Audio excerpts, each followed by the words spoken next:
I'm not even going to address the elephant in the room, but welcome back, Pat. What I am Saturday, baby. Yeah, it's a Saturday. Happy Saturday. What I am going to address is everybody worried that I lost my Colchi bet because of, not my bet, my Colchi's future trade, because Brendan Sorsby will not be able to participate, or because there is no supplemental draft. And guys, I read the contract very thoroughly before I placed it, and turns out I already got paid out. They already paid me out.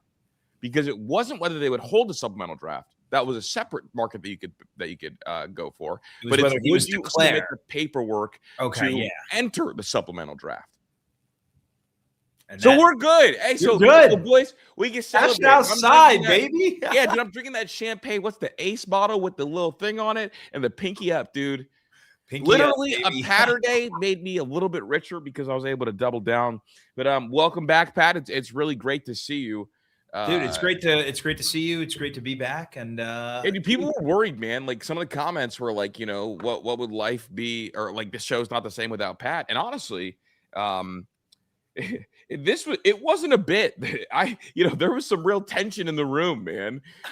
So I am really glad that you are back, and I'm glad that we are. Glad to have a Saturday, man. Yeah, dude, long overdue. And so it's going to be a Saturday for a little while, but you are back.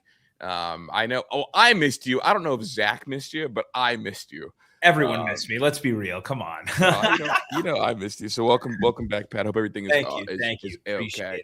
But we do have a loaded show in general today. Obviously, the Sorsby stuff. We got some Big Ten topics that I want to hit, some Ohio State stuff. Yeah. I'm going to play a game of overrated or underrated. I did this a little bit yesterday with what was it? With College Football with Sam. And I want to get your opinions on some of the things that we both noticed from looking at some of the national rankings. Going to look at Heisman stuff. And then we're going to play a game. How many quarterbacks would you take over Julian Sayin this year? Which is a great game coming up probably right on the other side of the intro. But Pat, how the heck are you? I'm good, dude. I'm good. Glad to be back. Glad to do a little Saturday with you. Glad to not be fired, bro. You could say it, dude. Glad to not be fired. Dude, in fact, I got promoted. I'm co-host with you. It's the opposite. Yeah, opposite. But no, dude, it's glad to be back. Glad to break down. I'm excited to do this episode with you because we could break down the Sorsby situation, because I know that's honestly like a near and dear, and I followed it just entirely too closely. So like I think I have a good amount of stuff on it, and also like I think that the quote from the NFL I thought was really, really telling. Not only did they send a letter to Sorsby about the supplemental draft. I don't know. Do you know how many people declare for the supplemental draft this year? I actually don't. How many? One. It was just him. Okay. Because I know, because I mean, there are years where no one declares for it. Yeah, there's actually been a several-year window where nobody declared. Yeah. So he was the only one, and so they made this decision, and then they sent a letter to him as to why. So we're gonna talk about that a little bit later. But dude, let's fire the show and let's get into it. Let's do it. Let's dive into it. I really want to start off by saying thank you for tuning in. Whether it's out of support, out of hate, out of interest, or out of entertainment, we appreciate you taking the time to see what this is all about. Here I am, a former college football coach that was in some historically monumental programs. I have no desire ever to get back into coaching. That gives me the greatest gift in the world, freedom to say anything.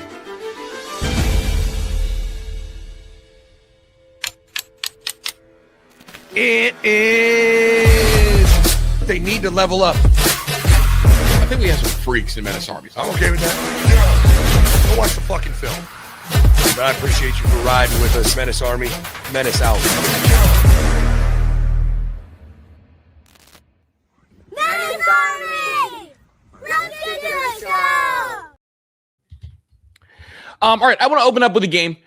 How many quarterbacks in college football would you take over Julian Sayin? I want to get a good read on things, because here we go, dude. Okay. Like, he's the only returning Heisman finalist. Mm-hmm. And I think, like, nationally, sometimes he's overrated nationally. I mean, in the Ohio State world, sometimes they believe he's underrated. And I'm just curious, because and this is why. When people talk about the upcoming NFL draft, the one that's going to be crazy, I mean, obviously, like, we talk about, like, shark-infested waters. Yeah. We go through a list a lot of names. Usually we don't really list Julian Sayin with those names. And that might be because we analyze him a little bit too closely.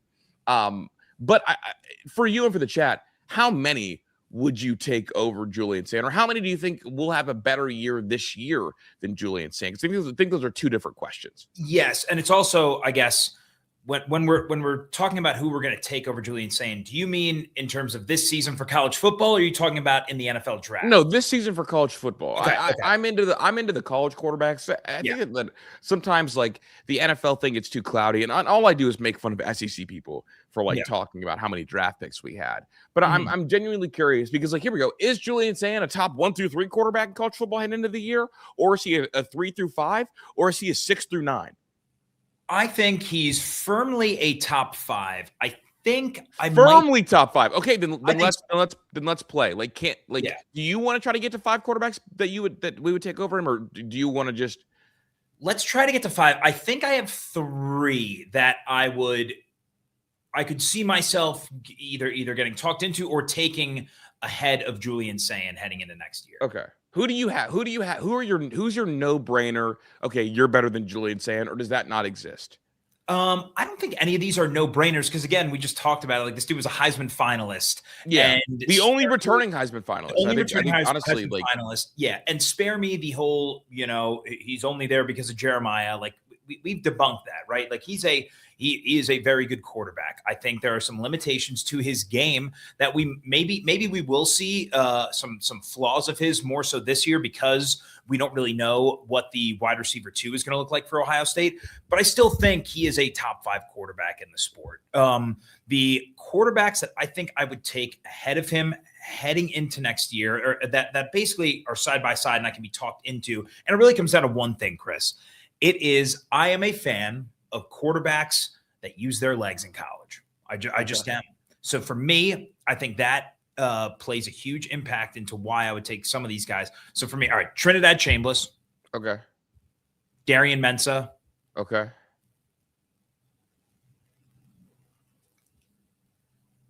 I want to say Arch because of the legs, but those are the only 3, I think. Okay, my only pushback is I think Dante Moore is better than Arch Manning. I do too. I think that Dante gives you, I guess, very similar to what Julian gives you. Just Dante's bigger. So, all right, yeah, I'll throw Dante in. Okay, because I was saying if you're gonna give Arch, I would give Dante over Arch. I think Dante's better than Arch. Okay, that's fine. Which again, that's where I think the only 4 quarterbacks that you can make a case for are those 4.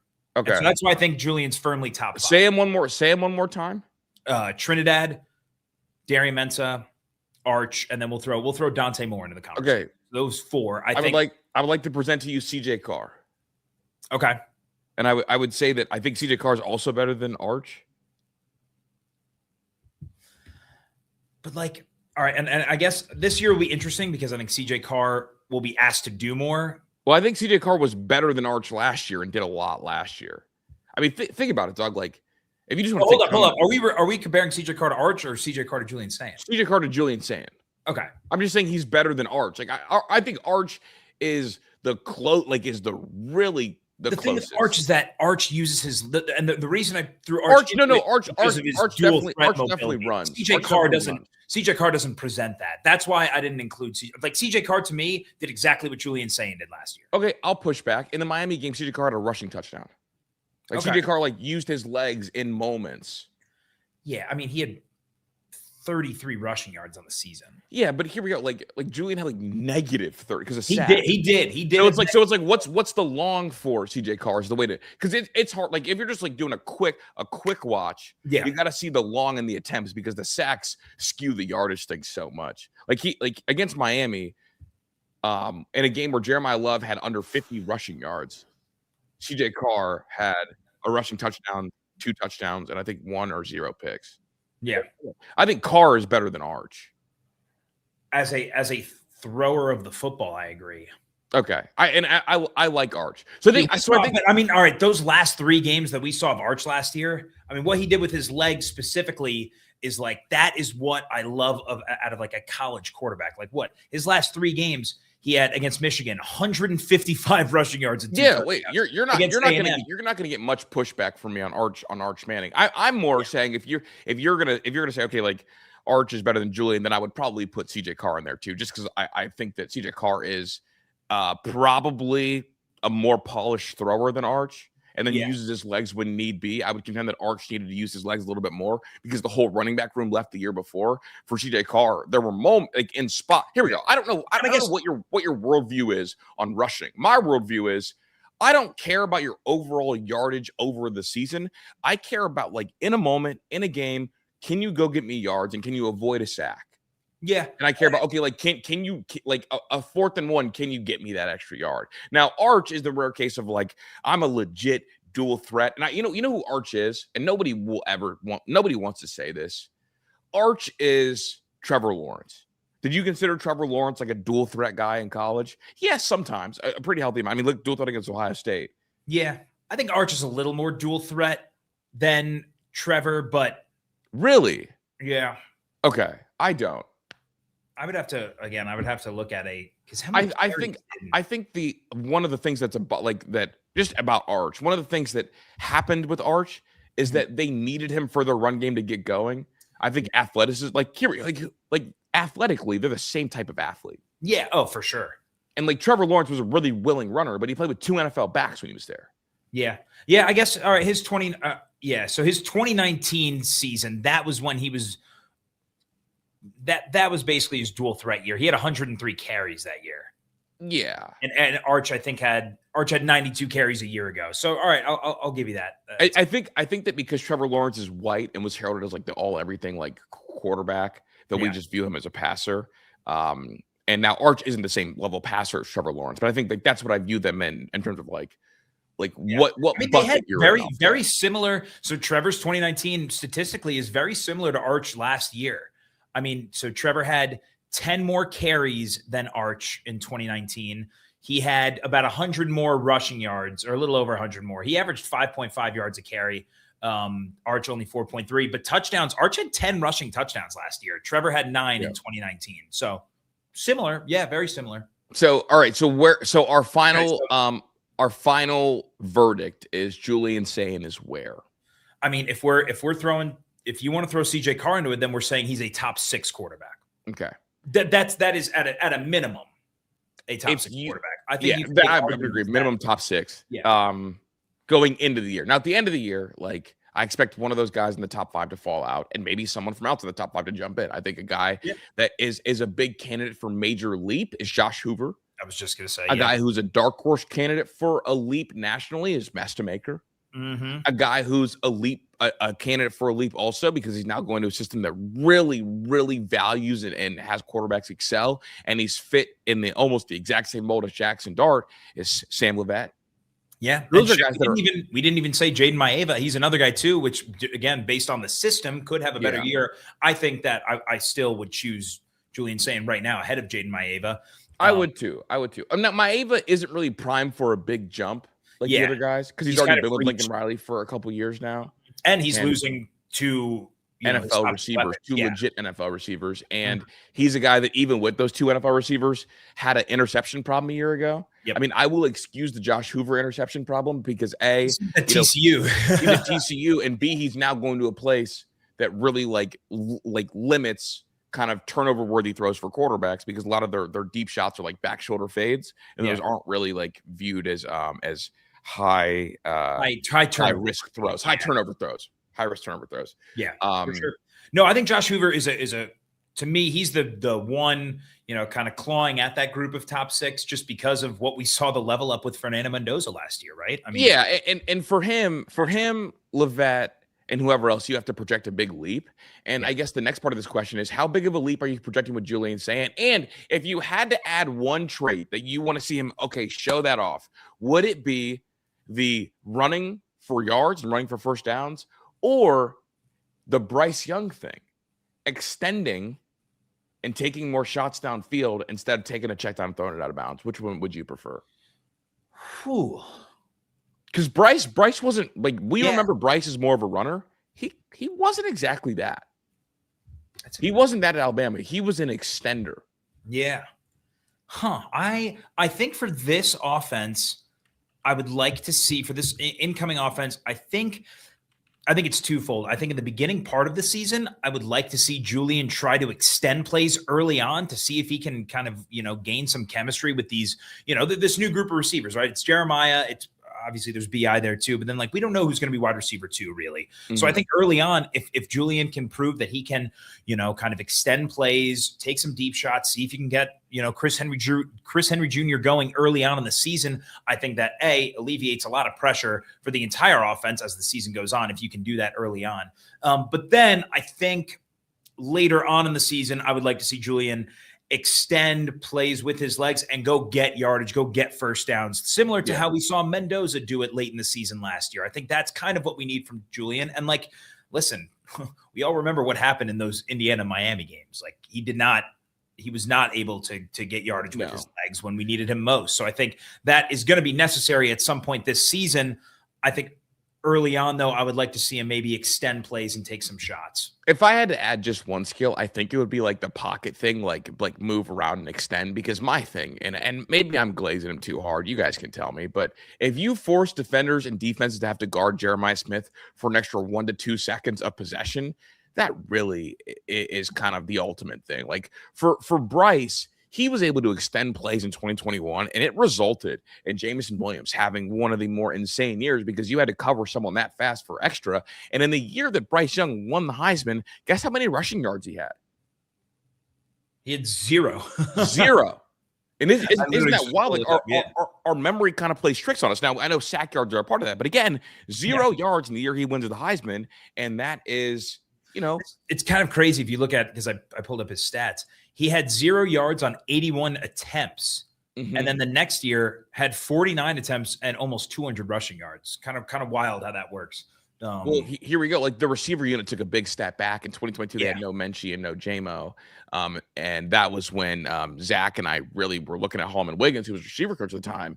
Don't really know how this works. Don't really see the scary thing anymore. So for me, I think the easier thing to work on, I think the easier thing to coach is pocket mobility and extending plays and keeping your eyes downfield, because we can actually simulate that. We can't really simulate you as a runner, because in the spring game, you ran out there and you acted like Peyton Pierce wouldn't have sent your head to the moon. Exactly. There's no way to recreate that kind of environment in practice, in a scrimmage, whatever. And I agree. And I think another point to make in terms of getting Julian to extend plays and take more shots downfield is because aside from the Texas game, you're going to have some easy games early on in the season. I'd love to see Chris Henry Jr. going early on in the season, because it forces teams then later in the season to not solely game plan on how do we stop Jeremiah Smith. I want it to be, oh, fuck, we got to stop Jeremiah and Chris Henry Jr.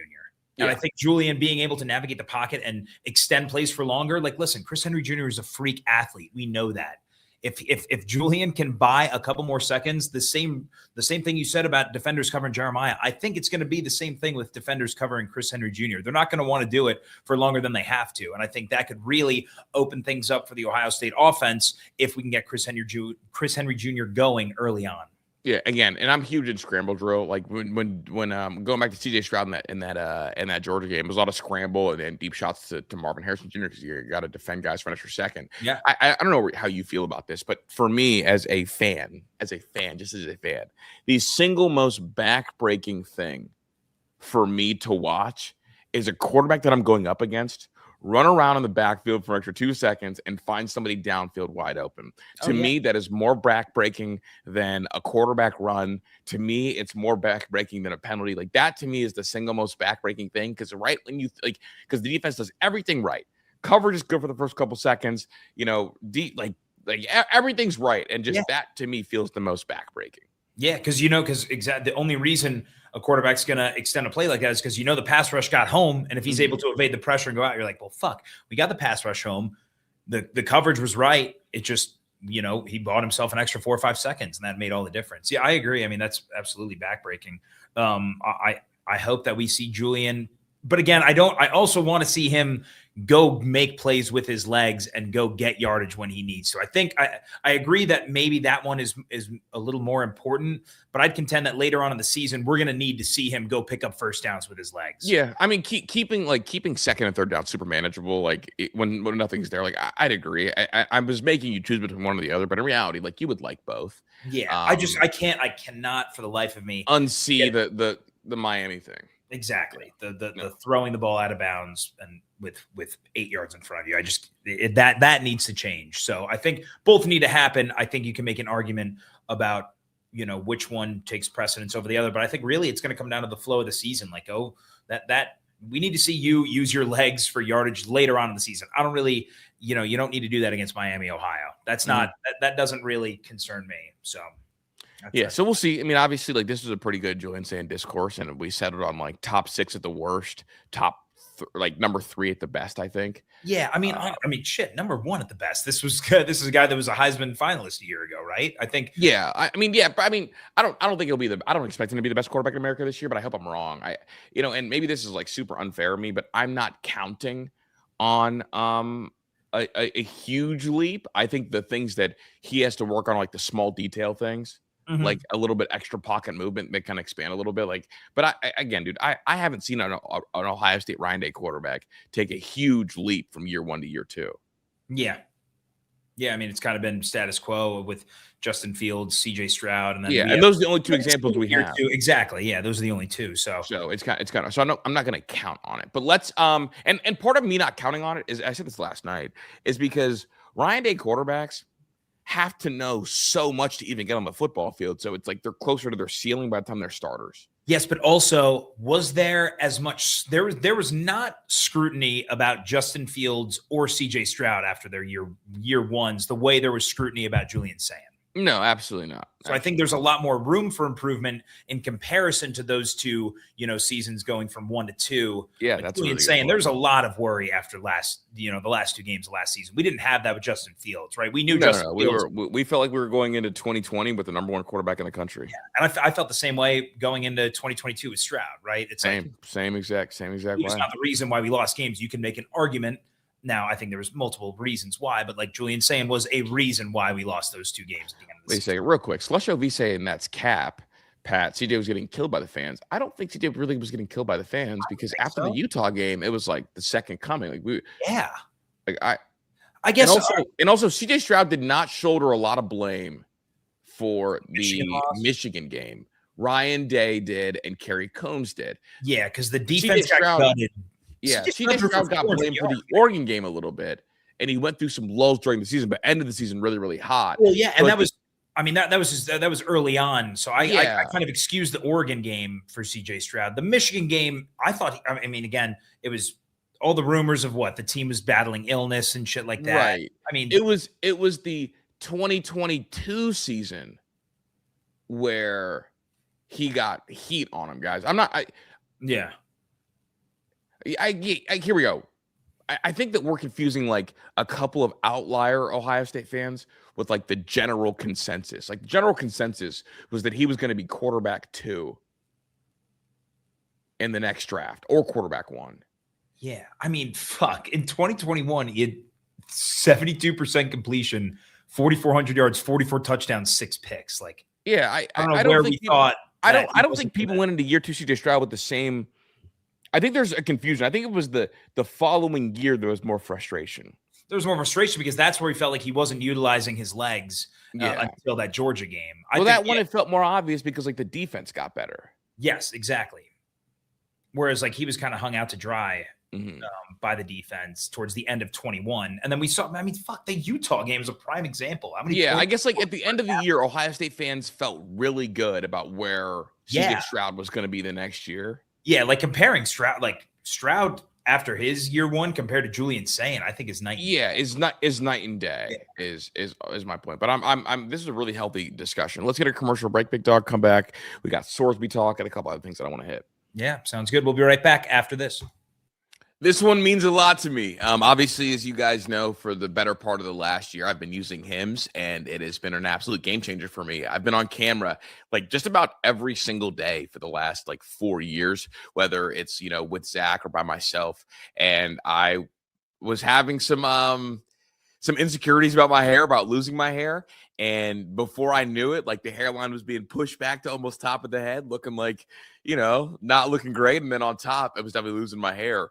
But with Hims, we're back in action, dude. Like we're back, like the hair's back. And people comment all the time about how like, hey, you need a haircut now. And that is literally all because of Hims. I have it right here. I use it every day right after the show. So it definitely is big time. Now, Hims offers a convenient range of access to prescriptions, hair loss treatments with ingredients that work, including chews, oral medication, serums, and the sprays. I obviously offer the sprays. It's doctor-trusted ingredients like finasteride and minoxidil can stop further hair loss and regrow hair in as little as 3 to 6 months. Again, I'm about a year in, and I love it. You shouldn't have to go out of your way to feel like yourself. Hims brings expert care straight to you with 100% online access. You just go online, go on the website, you fill out a little questionnaire, boom, get you taken care of right away.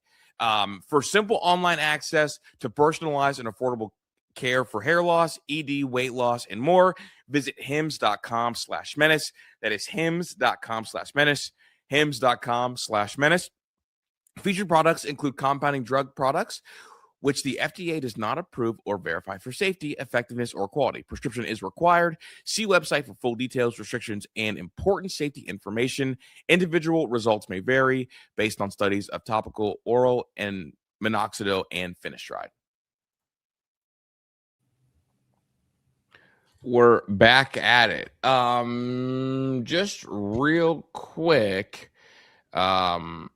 This was a quote from Cignetti, and again, he just keeps hitting the point that this is not going to be a repeat year. Cignetti told Clo College Football the Hoosiers are still building after the 2025 College Football Playoff National Championship run. So the minute you think you've arrived, you're done. But it's good to be in the discussion. You ask anybody in our building, and they'll tell you there's a lot more to do. It's funny. I always wondered, like what. A lot of times on like national title teams, there's something that you can look back and be like, okay, like, damn, like that was a flaw that could have been a fatal flaw that we avoided.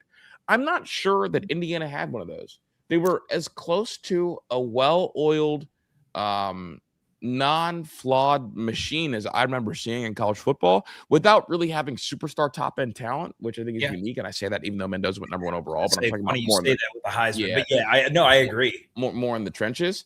But I guess like, if you're an Indiana fan, like what is there to worry about this year? Because like as an Ohio State fan, I think that like generally speaking, the only unit we need to improve to win a championship is the O-line. I think if the O-line improves, I think naturally Julian Sayin's eyes get a lot better. And I think if Julian Sayin's eyes are good against Miami, we probably win that game. He missed 2 wide open touchdowns in large part because he was feeling too much pressure because he didn't trust the O-line. I think that if the O-line improves and Julian Sayin doesn't improve at all, like in terms of like skill wise, they'll be so much better because that will help him so much. For Indiana, I don't know how they look this year and think like, what is there to be worried about? Are you worried about Hoover? Because I wouldn't be. You watch Curtis Rourke come in and he's better than Rourke, and they went 10-2. The O-line is going to be probably better, and this is going to be the best D-line since Cignetti got there. I guess the Hoover for me is the one reason why I would be concerned. And I guess if nothing else, it's like almost law of averages, right? It's like how often can Cignetti get it right in a row without, getting a slip up along the way? Mm-hmm. I mean, like Ryan Day, we saw it. It was the Kyle McCord year, right? I mean, that's where I could see Josh Hoover being the slip up for Cignetti here just because of the turnovers. And I think that's a valid reason to be worried if you're an Indiana fan is that, all right, this guy struggled with turning the ball over throughout his tenure at TCU. Now, I get to your point, like you said earlier, Cignetti's offense isn't really built for high turnover-worthy throws. However, it's like, can you teach Hoover to not do that? Yeah, well, it's like I think because they run so many RPOs and they make a killing off of like taking like easy access throws. Yeah, like I'm curious how much the offense is going to change, and it's like I think they did a really good job like replenishing at receiver because that would have been my first thing. Like, are they going to be good enough at receiver? to like kind of play that style of offense. But I think that they might even be a little bit better at receiver this year. Well, I mean, you bring in fucking Nick Marsh, and it's like him and Charlie Becker. We saw what Becker did at the end of last year. We know the type of player that that Charlie Becker is. I think that that Nick Marsh is. I think those two could absolutely have a dynamite year. Honestly, I'd be more worried about the running backs than I would the receivers, right? Okay, I guess and this is going to sound so Ohio State arrogant of me. When I think about elite programs, I never worry about anybody like replacing the running backs. To me, running backs are like point guards. They're everywhere. Yeah, they're everywhere. I guess my question to you is that, all right, so I know look, I don't wait, just real quick. I don't know if they're everywhere for replacing Indiana. I'm used to them being everywhere, like Ohio State, Alabama, Georgia, USC, Oregon, Texas. Like they're just everywhere. Notre Dame went from Audric Estime, who was top 5 in the NCAA in rushing yards, and nobody gave a shit that he left because they went and said, "Here's 2 first rounders for you. Have a nice day." And so for me, I think about elite blue bloods, and I think to myself, oh, they always have a running back. There's always one. Well, that's where I feel like we talk about Cignetti as the best coach in America. He is the best coach in America right now. I think he's proven that. It's just a matter of, is Indiana a blue blood program that can, do you view can reload like that? Yeah, we've never seen a national championship that isn't like a traditional like reloader. Like this was the first oh my god, holy shit, national title. Because if you think about the last group, everybody's at a reload spot. Every other team that like won a title in the playoff era had a 5-star or 2 in the wings. They didn't play a lot in their national championship year. Yes. And that's like the really unique thing about it. And that's where, again, it's like Sig needs to be perfect again. And I think that's where there could be cause for concern. It's like, the law of averages are bound to catch up to him at some point, unless literally he is Nick Saban 2.0. And it's just like, all right, there's no catching up to him. The law of averages thrown out the window. The law of averages draft. They always had a 5-star kind of in the wings. And exactly. That's where I feel like there is room for regression, right? I mean, we talk about it fucking in baseball all the time, right? Room for regression. And it's like regression is bound to happen just looking at, this guy's, sabermetrics versus his actual output. You could say the same thing about Indiana and Cignetti, right? They're getting this insane output with a bunch of transfers, 3 stars, not high-end, top recruited guys. It's bound to fall back to the mean, I think, at some point. So that's where I would be concerned if I was an Indiana fan. Now, again, if Cignetti can do this for a 3rd straight year, we'll see. That's where to me, when it comes to the OSU Indiana game this year, I trust Ohio State to get their get back. Not only are they, going to be fired up, after the loss last year, I think there's some revenge factor that plays into it there, but they've got better athletes and better players on the football field. It comes down to, can you outcoach Cignetti, right? Yeah. How much do you think this impacts them? Because I know that one of the topics of discussion is age. And the NCAA D1 cabinet officially voted to approve the age-based eligibility model. The policy starts on initial enrollment in college or start of the academic year after the athlete's 19th birthday, and it's essentially a 5 for 5. Yeah, I mean, listen, I think I'm totally good with that rule. I think that makes sense right now. I don't want to see these 26-year-olds in college football anymore. I think that is ruining the sport more than anything. So yeah, more than anything is dramatic. Maybe not more than anything. I was going to say, I'm all in on maybe not the healthiest for the sport, but I like a good Brandon Weeden story every now and again, dog. I don't, dude. Miss me with that. Nobody thought that they had a crazy. Okay, hold up. What about BYU? If age was so important, why doesn't BYU win every title? They have been the oldest college football team in America every year going back decades. You know why? Because what? Because those kids after high school go on missions and then go to BYU. Oh, that's right. Yeah. So they're old. Yeah. So I don't think age is an end all be all factor. Now it is a thing if you have guys who are my bigger. I'm less against I don't really care. I don't even give a fuck enough to fight on either side of it. My thing, what I think is the most damaging thing, is having guys who have had 6 years in a strength and conditioning program. Yeah. That's what it is. The guys that because the fucking one of the safeties at Miami, it was year 7 for him. And it's you've had 7 cycles in a college strength and conditioning program. Boy, you better be smacking shit. You're strong as shit. you're a grown man that's playing against guys that just got out of high school in some ways. So it's like, yeah, that's where, again, I like the 5 for 5 rule, whatever it's called. Just like at a certain point, you got to know when to hang it up. If you're one of these, athletes that are 26, 27-year-olds still playing college football, like go pursue a different career, bud. It's over. And I think it'll be better for, young guys getting more playing time early on. Now I know it's really there's few and far between like the extreme scenarios, right? The guys, the tight end McCormick from Miami, like you said, the safety from Miami.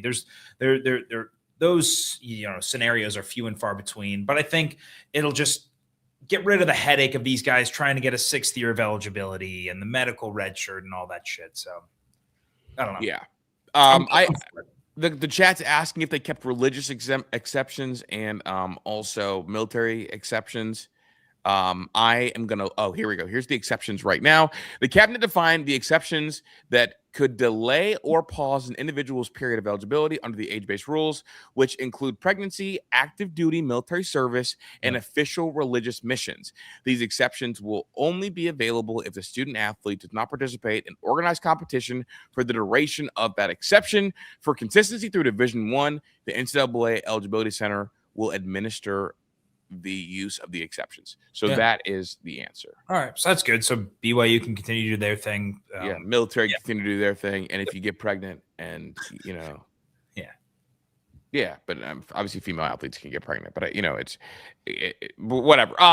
Real quick, I guess the one thing I want to mention with this is going to lead to another step of a wave of lawsuits. That is what's next. It's always the lawsuits. Yeah. NCAA. Never ending. NCAA rules, people sue. NCAA rules, people sue. And then when the NCAA loses these lawsuits, which they fucking shouldn't, people are like, she looked NCAA blows. It's like, damn, dude, Charlie Baker. Maybe I don't even know if this is an unpopular opinion or not. I think Charlie Baker has done a really good job with the hand he was given. He was handed 2 avocados and said, hey, go make some lemonade. Now, I don't know if you've ever tried to make lemonade out of an avocado. You can't do it. And pretty hard. He's done a really fantastic job personally. It's got lemon flavor in that avocado juice. That's about it. But no, I agree. I mean, he's dealt the shittiest hand possible and is making it work, all things considered. So no, I agree with that. Like literally, bro, you know what the NCAA is? It's the honor code. It's like on Halloween when you put out the candy. One per person. Say, please, one per person. Please take one. Yeah. Now, is it that person? And then it's like being mad at the fucking person because all the candy got taken. And it's like I'm not mad at the homeowner for all the candy getting taken. No, I'm mad at people that took the candy. Exactly. And that's what the NCAA is. The NCAA is the house on Halloween that has the candy bowl out that says take one, and then people come about an hour afterwards and all the candy's gone and they're throwing tomatoes at the house saying, you don't have enough candy for us. It's like, well, by golly, I fucking tried. Yeah. Not my fault. You blame, go get mad at everyone else that overtook their servings. Go get mad at Sid from Toy Story for coming over here and emptying the fucking bag, flicking off the Ring doorbell and leaving. That's what some of these universities are doing. Yeah. I mean, shit, we talk about how the Big Ten has followed. I feel like, especially when it comes to tampering and all that, I mean, we saw how they handled the DeMond Williams situation, right? Versus how Duke and Miami handled the Darian Mensah situation. And I think we can commend Washington for doing their part and kind of, you commend the Big Ten. Yeah, yes, you commend the Big Ten, yes. You commend the Big Ten. Mm-hmm.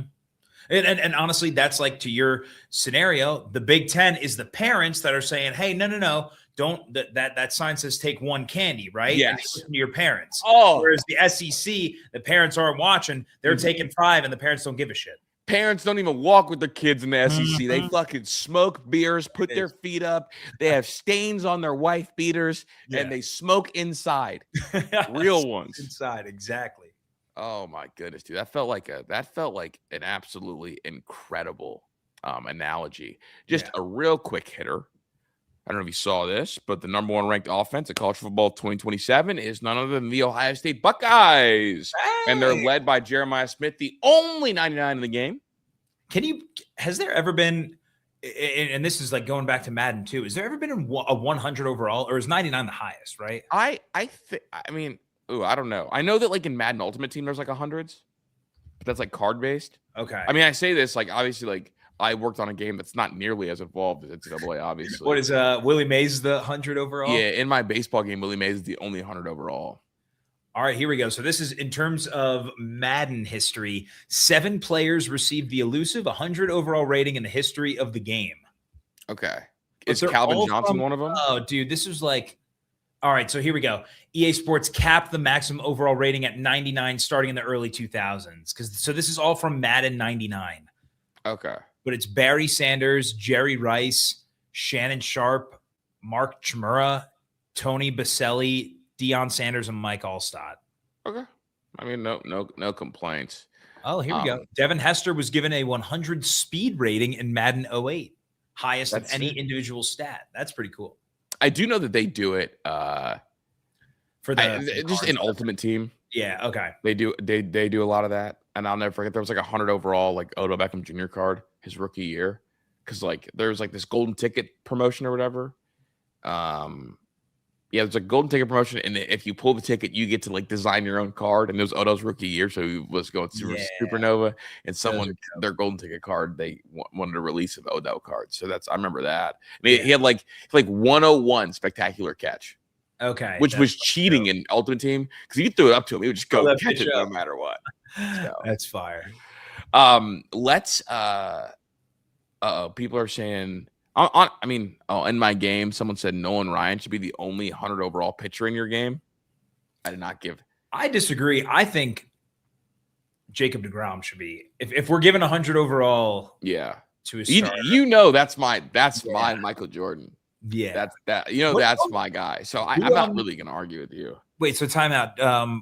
Willie Mays is the only 100 in the game, right? Correct. And then how many 99s are there? Because I know Judge is 99. I know Shohei's 99. Judge, there's one Judge card that's 99. There's one Shohei card that's 99. There's a Mike Trout 99. Yes. Okay. And then there's a Barry Bonds 99. Barry Bonds 99. Those are the 4. There we go. So I like it. Let's get a commercial break. Yeah, sounds good. Like the video while you're here. Like the video for a Patter Day. Mm-hmm. We got, what is it? Patter Week, basically. Yeah, and honestly, like we need it for Pat's job security. What do you mean? I'm promoted, dude. It's a Patter Week. hit Zach with the Uno reverse card. But appreciate you all for being here. Like the video, and we'll be right back after this.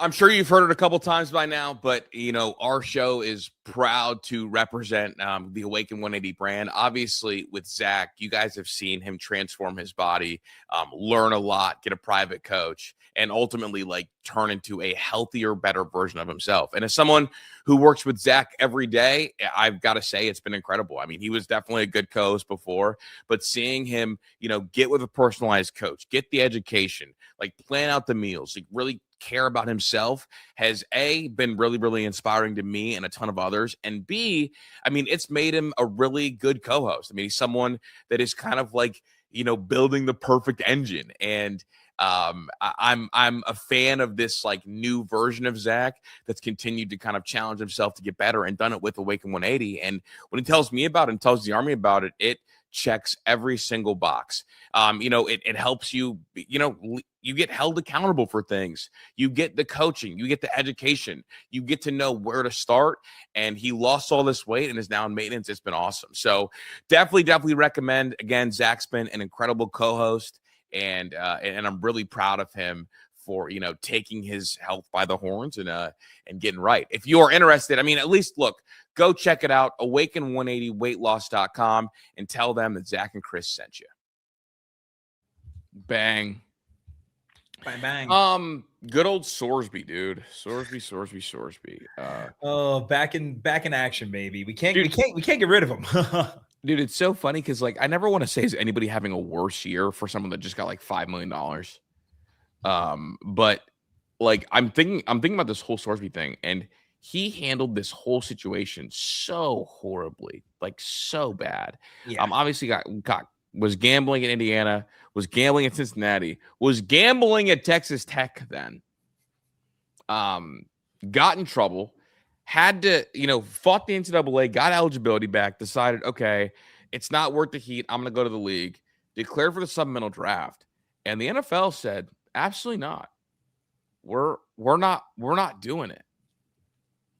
I mean, what was your initial reaction when you saw that there was not going to be a supplemental draft? Kind of shocked, honestly. I mean, it's funny because we've seen the NFL, turn the other way for a lot of different issues. And I know the NFL gets a lot of grief for that. But I guess I will say kudos to the NFL for actually kind of standing, by the honor code in this one and kind of doing what was right. Cause I think honestly, you have to set a precedent moving forward with how easily accessible online sports gambling is nowadays. And we know, we've talked about on the show, Brendan Sorsby is not the only one that's doing it in college football. Definitely. And listen, he won't be the last person to do it in college football. There'll be other players that think they can get away with it. I think that this was important to set a precedent, and the NFL felt like Brendan Sorsby didn't do enough in their eyes to kind of prove that, he was ready to make that next step into the NFL. And similar to like what you've said about, you let an alcoholic out of rehab for 2 weeks and think it's okay to put him back in a bar setting, right? The NFL kind of had that same viewpoint in regards to Sorsby. So yeah, I get it. I was a little shocked at first, just knowing what the NFL kind of stands for and whether or not they choose to act on the moral high ground, it can be. Honestly, the more I think about it, I'm actually not surprised. And walk with me here, Pat. Okay. If you are good at your job, you can get hired at places. If you have issues, as long you can get hired at places if you have issues that aren't related to the workplace. And here's my example. Yep. If you are trying to work at a financial place, but you've got a history of like embezzling and skimming off top and like stealing money and whatnot. Yeah. That place is not going to hire you. Like his issue is associated with the product. Yeah. Like if you have a history of taking money out of the cash register and a place doesn't want to hire you because of it, but they'll hire the guy that drunk drives all the time. Yeah, exactly. Yeah, like I get it. You're right. Like that's what it is. So not having a supplemental draft, and I see that Golden Eagle 0.5 is saying he's not denied entry. They aren't having a supplemental draft, so get your facts right. I don't know if you read the letter that they sent to just him about what, like, them not having a supplemental draft despite him entering. Yeah. They not only said, hold on, dude, let me pull this. I have the video of McAfee reading the. You want me to play that? Yeah, is it McAfee reading the letter? Reading the letter. Yeah. This now look, keep in mind, this is the letter they sent to Sorsby to tell him they were not holding a supplemental draft. Give this a listen, Golden Eagle, and then let's really talk and let's see if you're capable of thinking with any kind of nuance. Yeah. According to my source, says this was the response that was sent to Brendan Sorsby from the league. Mm-hmm. Dear Mr. Sorsby, we are in receipt of your petition for special eligibility, dated June 16th, 2026. As announced earlier today, the league has elected not to conduct a supplemental draft this year. Under our collective bargaining agreement, the league retains sole discretion to determine whether it is appropriate to conduct a supplemental draft in any given year. The league has not conducted such a draft for several years, and prior to your submission, the league had no plans to do so this year, as no other player has sought entry. Your petition, filed 3 business days before the deadline without any supporting information or documentation, and only after abandoning your recent litigation efforts to avoid NCAA sanctions, does not provide a basis for the league to alter those plans. The issues presented by your petition are too significant and too closely tied to the league's core integrity interests to permit meaningful review within the timeline presented. The sole reasons identified in your petition for seeking entry into the supplemental draft are that you have been declared ineligible by the NCAA. have exhausted all of your avenues to continue in the NCAA and want to now play in the NFL. The petition provides no information regarding the basis for or timing of the NCAA's decision. Public sources, however, indicate that in May 2026, the NCAA issued a determination declaring you permanently ineligible from participation in college athletics, based on a sustained pattern of improper gambling activity during your collegiate career at 3 different universities. The league does not have the complete record of the NCAA's investigation, and you did not provide any such materials with your petition. Available information nonetheless indicates that over the course of your collegiate career, you knowingly engaged in repeated and significant violations of NCAA rules. By all accounts, you are a talented player with the potential for future success. We encourage you to focus on preparing for possible entry into the NFL through the 2027 NFL Annual Draft. Sincerely, Lawrence P. Farazani Jr. I mean, this was really telling. I mean, the statement basically reads like, you didn't give us adequate anything for us to feel like it was necessary to have a draft. We feel like you didn't take responsibility. We think you're an integrity risk. And not only are we not going to have a draft so you can't enter the supplemental draft, we're not even going to guarantee that you'll be allowed to enter the next draft. Some of the wording in there that was really telling, because I know that the NFL likely knew that this kid wants to sue everybody and going to take this to court, and his lawyers have since said that they were. The wording that stuck out to me: we will encourage you to focus on preparing for possible entry in the 2027 annual draft. That is like straight up like, look, we're not going to make an exception for you because we do not feel like you've done the right things, and we feel like people are talking about how fucking insane it is that you thought you could bet on your own team's unders and gamble 2 different spots and sue your way to it. We're not going to be bullied at all by this, and you are going to have to serve some sort of punishment for your actions. And the fact that we feel like you haven't taken accountability, you're not entering the draft this time. And it'll be just not a guarantee that you'll be in the next, that we'll let you in the next draft. Just possible we'll let you in the next draft. Yeah. So it's funny because, like, for Sorsby, there was always a chance that this would happen, because this is the first major case of an athlete gambling, trying to fight it and trying to normalize it. And the NFL made an important decision that, look, is it worth never letting this kid play again? Probably not. But if we want to send a clear message and send chills down the spines of everybody else, guess what? We're going to get ESPN to talk about how this kid's a first rounder, which they've been doing for the last 2 weeks. And then, because the NFL is doing it, again, a first rounder at the most important position, we're going to tell ESPN, go tell everybody this kid's a first rounder. And then we're going to not let you play. And you're going to become the big what if, and you're going to become the poster child for do not gamble. Because, look, do we make billions of dollars off of gambling every year? Absolutely. But you guys don't get to benefit from it and mess up the integrity of our game, because there's a line between theater and a line between this.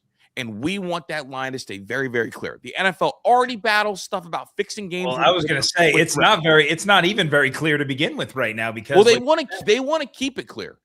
So again, we're going to keep it clear. Yeah, we're trying to keep it clear. We're going to tell everybody he's a first rounder. Spoiler alert, he wasn't.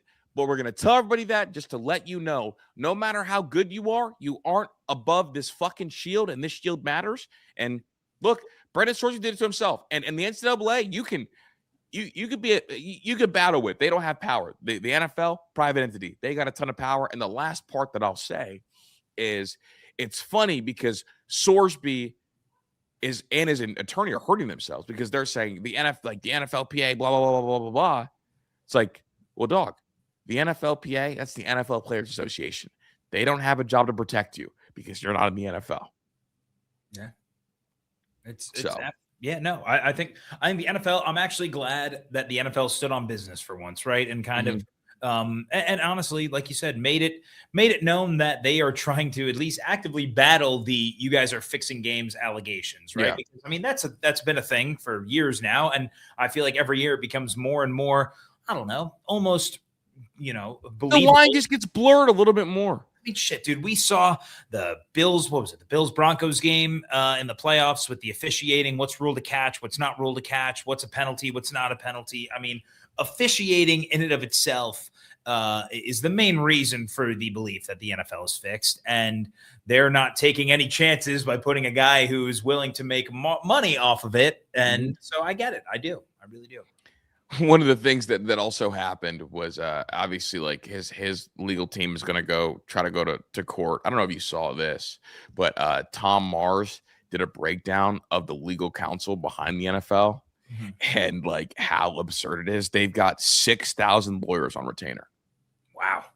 At some of the largest firms in America. Okay. Again, I'll say that one more time. They got 6,000 lawyers on retainer. Yeah, they're not taking any chances. No, dog. Like you want to look, your little $4 million you got from Texas Tech.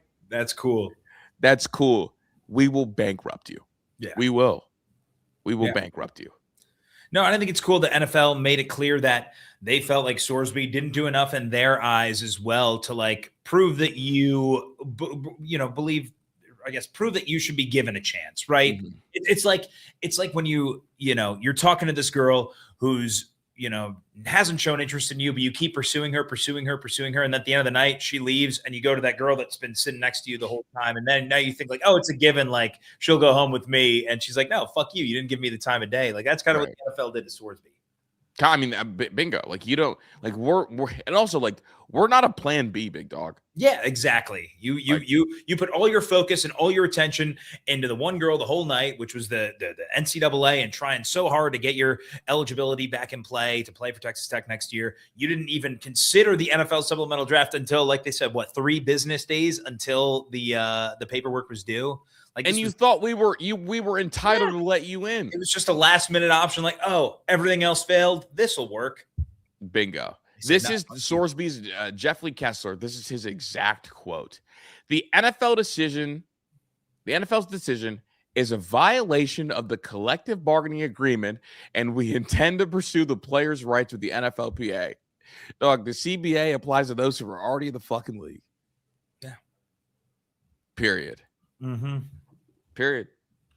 No, it's a good deal. Do you want to play? I do have the Schefter video. Yeah. Let's hear from Schefter while I try to fix my microphone. This is good. Okay. Yeah. The NFL essentially sent him a letter, and the NFL is declining to hold a supplemental draft. And honestly, something was amiss with this all along, because every time you spoke to people around the league about when the supplemental draft would be and whether or not there would be a supplemental draft, I always got pauses, and there were never clear-cut answers. And like, oh, the commissioners got to decide to have it. I'm like, what is the issue? Well, the issue is that the league, despite any gambling partnerships, the league really does not want any part of gambling, no matter how serious it is or isn't. And anybody that has any role with that, anybody who has any accusations involved with gambling, even though the NCAA said that there were no integrity of the game violations, the league doesn't care. It's the league's supplemental draft, and the league does not want to create. But what option is he going to have? They're not going to have the supplemental draft. It's going to come and go. The league's just going to kick the can down the road, and Brendan Sorsby is going to, I think, wind up spending this season, maybe beyond, this season, certainly, out of football, watching and getting ready for what he hopes would be the 2027 NFL Draft. Hey, man. Sayonara. See you later. Yeah. Now, the only other question I have is, do you think there's any possible way that Sorsby gets into the league in a similar way that Isaiah Bond got into the league last year, or do you think that's entirely out of the question? Here's the thing. Isaiah Bond entered the draft and went undrafted. Okay, true. Yeah, like you can't sign with a team if you haven't been through a draft cycle. Yeah. Like that's like the gate of entry. Yeah, that's true. I forgot that he was actually in the draft. Yeah, like he was in the draft, had whatever.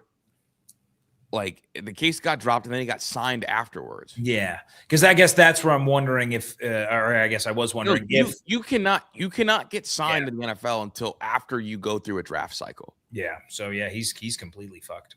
Yeah, he's cooked. But honestly, great. What's the USFL, XFL? Like this, they're all combined now. Yeah, it's all the UFL now, I think. Yeah, but wait, that's over now too, isn't it? Oh yeah, that's over. I'm saying his only chance now is probably to play in that next year to prove that, he still has what it takes after over a year and change. God, we've seen what a year off does to quarterbacks. Oh, good God. Very Deshaun Watson-y. Yeah, it's so over. Yeah. I mean, I just don't know how this kid, even if he enters, even if the league lets him enter the 2027 NFL draft, like, fuck, I'm not even wasting a 6th, 7th round pick if this kid hasn't played quarterback in what will be over a year and a half. Yeah, Buckeye Freak is saying Canadian football probably the best bet. When does the Canadian football season start? Out of curiosity, let me look that up. So Canadian football, it's going on now. I guess I don't know what the rules are. Do they have a draft? Can you just sign with a team? That's a great question. Can anyone sign a deal in the Canadian football? They're in week 4 currently. Yeah, week 4 right now. No, just anyone cannot simply sign a contract. The league requires Canadians are eligible. Oh, I guess there's a CFL draft. Okay. So I doubt he'll be able to just sign a deal in the middle of this season, right? Could he go to JUCO? Fuck, dude, I don't know. The whole thing is he's not even good enough to be an NFL quarterback, bro. On the other side of it, he's just not. I'm sorry. Okay, the Iowa State kid went to JUCO. He could go to JUCO. Go to JUCO. Yeah. Honestly, at this, that's his best bet. Yeah, go to JUCO. It's crazy. You know what? Let's get a commercial break. Come back. A couple more topics I want to hit, then we'll get on out of here. Yeah, sounds good. Like the video and drop a comment below. I guess. Do you think that Brendan Sorsby will ever play a snap of NFL football in his lifetime? That's the question of the day. We'll be right back after this. You guys have been listening to me forever about it, and it's a biohack is what it is. I'm talking about peptides. And if you aren't sold on trying them yet, I don't know what else to tell you. They are incredible. From retatrutide for fat loss, BPC 157 for healing, CJC 1295 for human growth hormone, and the newest one I'm adding is NAD+. NAD+ literally turns the food you eat into cellular energy and repairs damaged DNA.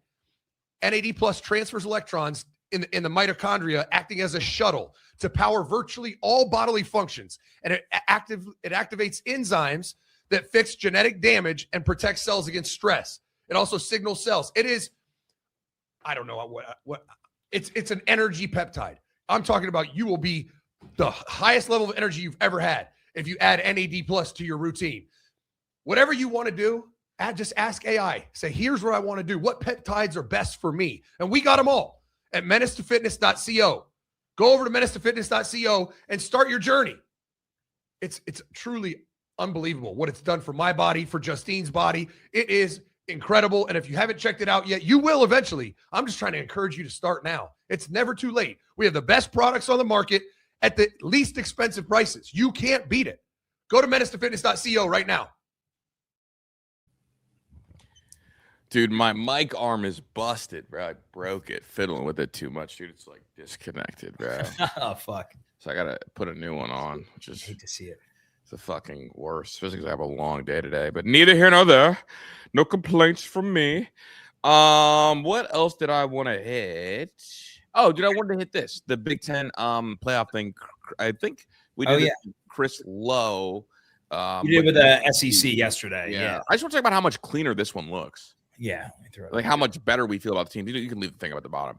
The 2024 college football picture to make the playoffs, obviously, the best bets, 3 teams firmly. Ohio State, Oregon, Indiana, which is more than the SEC, who I believe just had Georgia, Texas up there. Georgia and Texas. And you disagreement on Texas. Well, I was going to say, you and Zach said it yesterday, and I agree wholeheartedly. Like, Texas, to me, is far from a best bet to make the playoff. Yeah. Just based on their schedule alone, I know you guys broke it down. They have 5 losable games that they have to go 3-2 against. And shit, we've talked about how we feel pretty confident about Ohio State in that week 2 matchup. We've seen what Sark has done the last couple of years, losing games that he shouldn't lose to. Now you're asking him to go 3-2 in those losable games. I don't know, man. I think they're far from a best bet. Yeah, you're asking Sark to really kind of put that shit on, and that's wild. Serious contender wise, Michigan, Washington, Penn State, USC. I think quote unquote serious contender. Washington might be a stretch. That was my dilemma there, because now I want to pull up their schedule, because like I could say the same thing about Penn State, but I think Penn State's schedule allows them. Yeah, to their schedule aligns for it. Washington like, does bring back a lot on the D line and the O line, but they lose their best receiver. And Damon Williams, while underwhelming a year ago, should be due for an uptick this year. And they were kind of beat up at times last year. And for how we remember the Washington season, I believe they finished 9-4 on the year. Yeah, dude. And honestly, looking at their schedule, they avoid Ohio State and Michigan. Mm-hmm. Now, there's a chance that they could be there's a chance that they could be 10-0, but then they got to play Indiana and Oregon back to back to close the season out. That is a brutal end of season stretch, and it forces them to be 10-0 if they want to have a chance of making the playoffs. And then, if you losing your last two of the year, that'd be an interesting case study to see if you can make the playoffs off that. I think really interesting. I think depending on where Indiana and Oregon are at. Mm-hmm. Well, and if Washington's 10-0, but going into the last 3 weeks of the season, they're going to be a top 5 team. Exactly. So I feel like they would still make it at 10-2. But here we go. I mean, they do have losable games. I say that there's a chance. Now they got to go. They travel to USC. They got to play at USC. I think that's a losable game.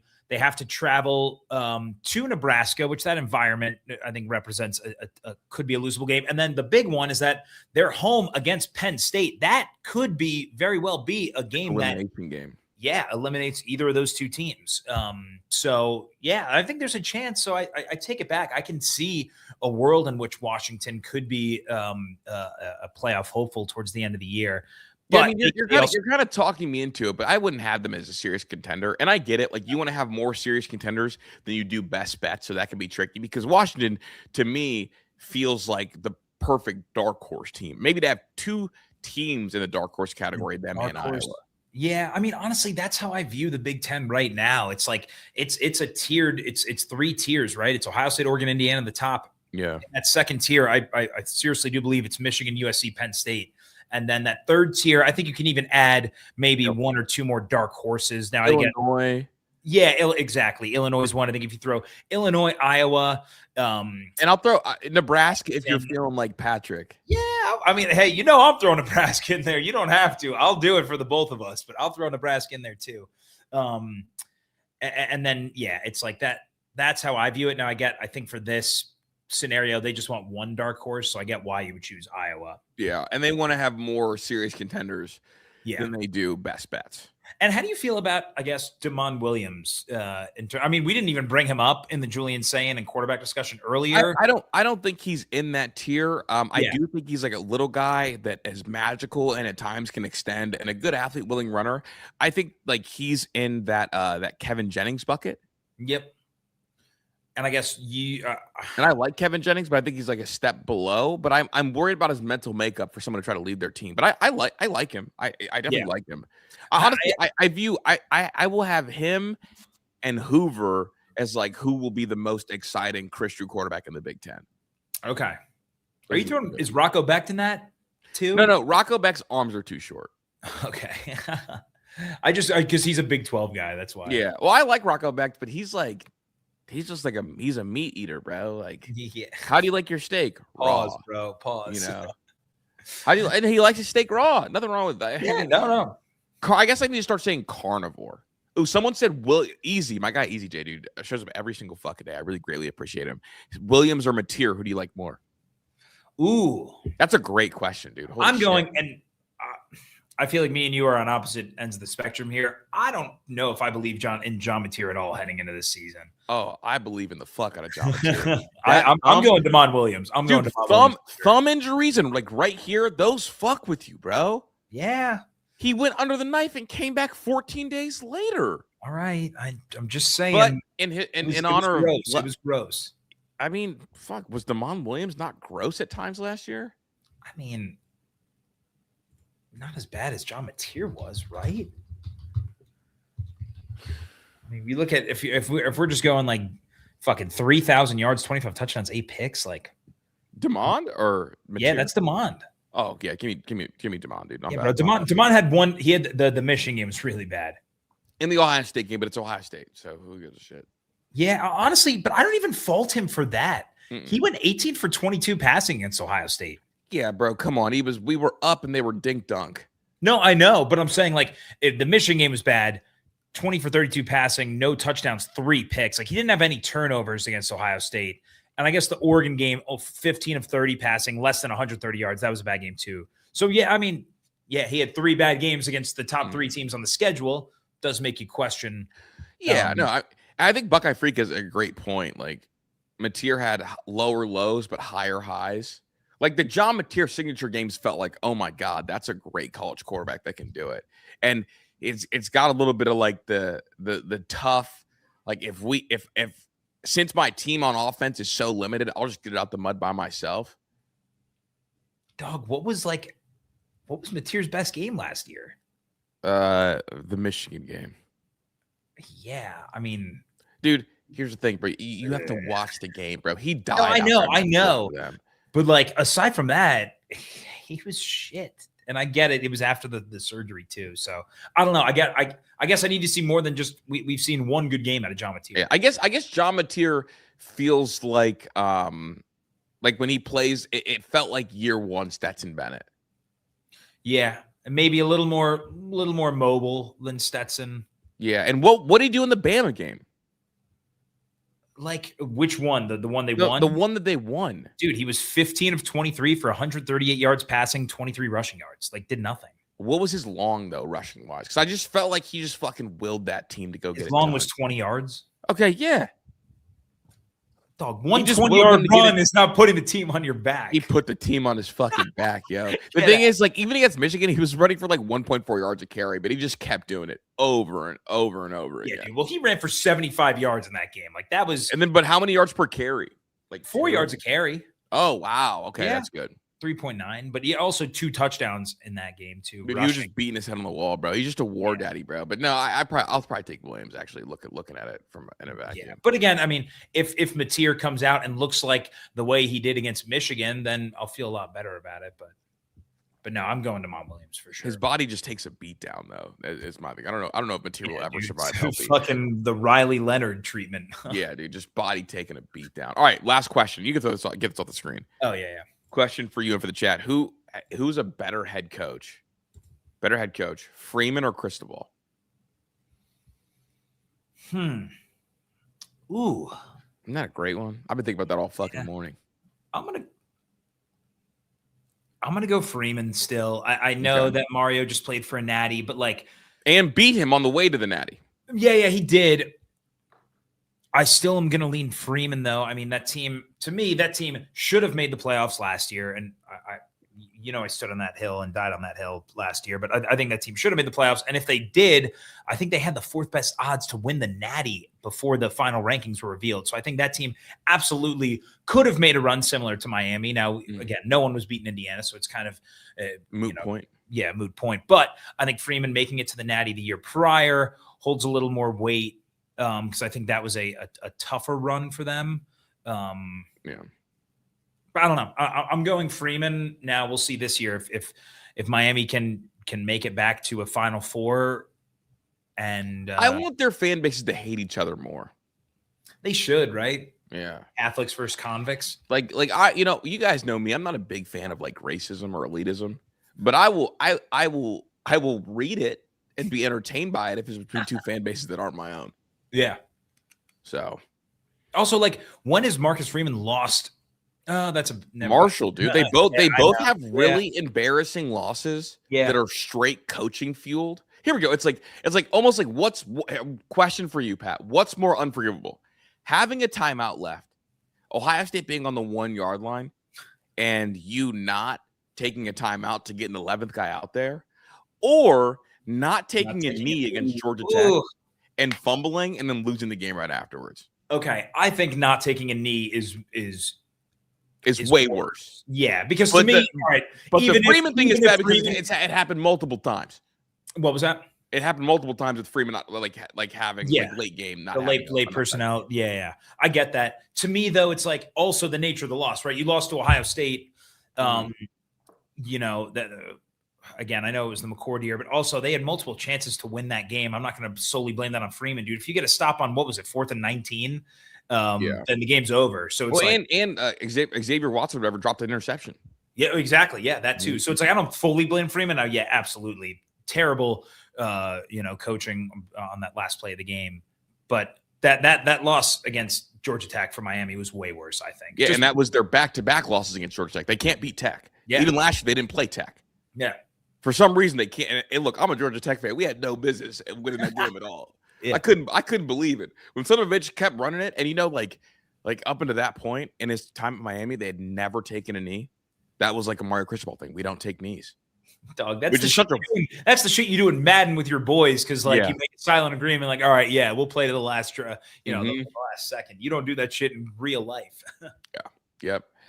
All right. I don't have an answer, but let's get a commercial break. We're gonna come back, get super chats, rumble rants, and I gotta replace this mic holder, bro. Like, look, dude, I'm just like, you're just fucking holding it, dude. Dude, it's like disconnected, bro. I feel like a goofy goober, bro. Someone who but guess what? Guess what, Pat? I always got more. Yeah, I got so much audio equipment, man. You would think Michael Jackson was recording here. All right, we'll be right back. Get your rumble rants, get your super chats in, and that's how we'll close out the show. We'll be right back after this. Probably one of the coolest sporting events I've ever watched. UFC Freedom 250. It was incredible. I mean, the scenes, the White House, the flyover was nuts, and then the fights were incredible. I'm not a huge UFC guy, but I had to watch that one, and man, I'm glad I didn't have to pay a penny. No Paramount Plus subscription over here. That's why I have a box. The P6 Mini was clutch last night. It was plugged in, hooked up to Wi-Fi, anything I want to watch. Every show, every game, every movie ever made are all on the box. Just connected to Wi-Fi. You don't have to pay for anything. No more Netflix, no more Amazon Prime, no more Paramount Plus, no more just the garbage that you have to watch the NFL season, college football. Shoot, you have to have Peacock now. Fuck a Peacock. Go to menacesports.com right now. Go over to our shop and get you a box. You can cut all your subscriptions. Bye-bye YouTube TV for your $90 a month. No more. I'm buying one box, and I'm good to go. Go check it out, menacesports.com. Bang, we're back. Bang, bang. We are back. Let's get to some super chats here. Jordy gonna shoot. Thanks for the 2. Shout out to Dominican LeBron going lottery and the rest. Is he talking about fucking Yaxel? Who knows? Because I think he's Dominican, right? Or he's Puerto Rican, actually. Only one I'm talking about is Peterson, Akron's very own. Wait, timeout. Also, why I had this was not on my radar at all that the fucking NBA draft was last night. Why was it wasn't on my radar either. It is funny because I was like into it because I thought Peterson would go number 1 overall, and then we're in the middle of doing I-71 last night, and he's like, oh, the draft is in. I'm like, oh my god, I totally what a horrible marketing job. Horrible marketing job. And why did they switch it to a Tuesday night? It's always ever been on a Thursday night, same as the NFL draft. Yeah, and they usually do. The last couple of years they've done it 2 different days, but it used to be all in one night. Yeah, it used to be all in one night. Then they switched it a couple of years ago to the first day 1, round day 2. is Thursday, and then the second round is Friday. Yeah, to go on the weekend. Yeah, because I went to the draft a couple of years ago when it was at the Barclays Center in Brooklyn. Yeah, look, all I know is I'm gonna get a Peterson jersey, and I'm a Utah fan. Send some on Peterson out there. Oh shit, those are your boys. Those are my dogs, man. Yeah. Yeah, I literally met one of them, not both of them. Okay. Yeah. So shout out Yaxel. Where did he end up getting drafted? Oh, Golden State. Mm-hmm. Damn. There you have it. Chewy Jensen, thanks for the 5. Let Zach know my like on this video today is solely due to Pat being back. Show wouldn't be the same. Chewy Jensen, I appreciate it. Yeah. Appreciate Chewy Jensen. Ben Hartman, thanks for the 2. AJ DeBansta, is that you pronounce his fucking last name? Let's fucking go. The Wizards are so back. He only went number 1 overall because people were worried about Peterson being antisocial. He's just really a loner, dog, you know? Fucking the dude from draft day. No one went to his birthday party. Yeah, nobody went to his birthday party, bro. And also, he just didn't play a lot at Kansas. And honestly, he's the biggest case of my game is more fit for NBA than it is for college basketball. He's isolation, high post, good 3-ball, tight handle, Jason Tatum's bag, but a lot more refined and polished, less like not a lot of movement. Someone who has been working out like a pro since the 8th grade. Yeah. Wait, who do the so the Wizards are going to have, they actually might not be bad next year, right? Because they're going to have Trae Young, AD, AJ. Who else is fucking over there? Koulibaly, whatever the fucking guy's name is. He was kind of nice towards the end of last year. That's not a bad team. Maybe the Wizards are back, Ben. Maybe they're back. Yeah, good little crew. Yeah, dude. Also, we had the fucking Giannis trade yesterday. Fucking crazy day for that was 2 days ago. Or 2 days ago, yeah. Fucking crazy last couple of days for the NBA. How about they said that Jimmy Haslam traded his 2 best players. Well, no, they said it's the Triple Crown too, which for any MLS fans, I didn't realize the Columbus Crew that he owns here traded their best player like at the end of last season. Wow, so they traded their best player, Myles Garrett, and Giannis, all in like a 16-month span. So shout out the Haslams, dude. Dude, I think I'm just side note. I think I broke my big toe playing volleyball, bro. My shit hurts. How the fuck did you do that? I'm just doing the most, dude. Dying. You diving? You diving for it? All over, dude. My back is in shambles, bro. That's funny. That is all of the super chats we got, though. Awesome. It's 21. Let's get out of here. Let's get out of here. Appreciate you guys for pulling up. I'm Chris. That's Pat. Welcome to Patterday, and I think we're doing it again tomorrow. Yeah, we'll be back tomorrow. So like the video, drop a comment. Is Brendan Sorsby ever going to play a snap in the NFL in his lifetime? That's our question.